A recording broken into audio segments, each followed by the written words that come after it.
কিছু বলবে সাথী? কাল থেকে তোমাকে আর এই পোশাকটা পরতে হবে না। কেন সাথী, আমি কি কোনো দোষ করেছি? আজ থেকে তুমি আমার কাছে কাছেই থাকবে। মানে? তোমার প্রমোশন হয়ে গেছে, আজ থেকে তুমি আমার ম্যানেজার। এই খুশিতে পার্টি দেবে না? হ্যাঁ হ্যাঁ দেবো তো। তাহলে চলো আজ বিকেলে আমরা ঘুরতে বেরোই। সরি, আজকে আমি যেতে পারবো না।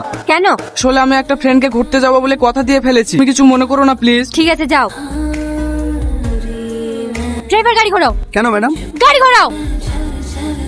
সাথী তুমি? তো সাহস কি করে হন্ডা মেয়ের সাথে ঘোরা? তোকে এক্ষুনি শেষ করে ফেলি। কি হয়েছে আপনার? এরকম করছেন কেন আপনি?